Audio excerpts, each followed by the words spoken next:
My name is Kelly Anderson. I'm one of the directors of Emergent City. I'm J. Arthur Sterrenberg. I'm a director and the editor of Emergent City. Emergent City is the story of what happened in my neighborhood in Sunset Park, Brooklyn, when a global developer purchased 16 buildings on New York City's last industrial waterfront and tried to change it into what they called an innovation district. People in the neighborhood had really different feelings about this development. Many of them were very concerned about how it might fuel gentrification and displacement in the neighborhood. And we followed what unfolded over 10 years through the perspectives of grassroots community activists, the council member in the district, the developer, and other stakeholders. So we followed through many different perspectives, sort of mapping the power in the neighborhood as this rezoning application went through this civic process. The scene that I wanted to talk about, there are several of them in the film, but we called them vignettes, and they're sort of moments of neighborhood life in Sunset Park. One of the reasons we wanted to create them is that the rest of the film seemed like it was going to be unfolding in meetings, and we said, oh, we got to get out of these meetings and show people a little bit of what the neighborhood is like.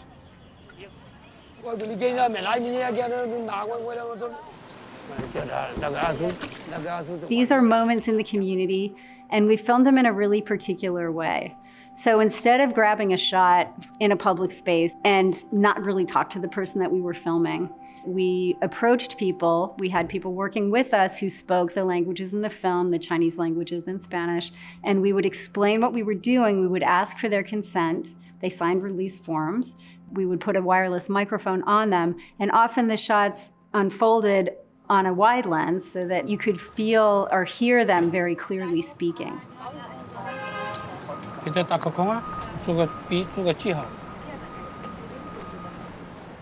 And so what that did was embedded into the shot a feeling of permission and consent and intimacy and respect.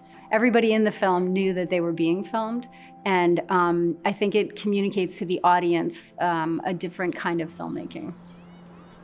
There was one stretch that was right down 49th Street, all within the same square block. It was one of the hottest days of the year, and there were so many different things happening. You know, it was almost too like stereotypical that there was a family playing out at a hydrant, and we like talked to them and we filmed with them. And then there were folks like singing music on their stoop, and we filmed with them. And then there was some other folks like dancing salsa and cooking food right there. And we just moved down the block talking to everyone. And when we put it together, we felt like it's almost unbelievable. It's almost like this that all of these things could be happening there.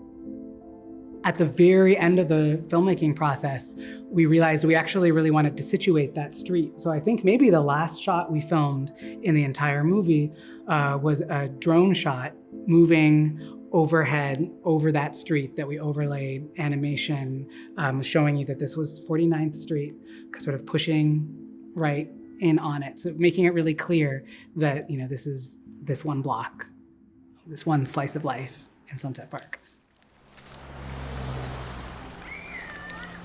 I listened to my music too loud on Saturday afternoons.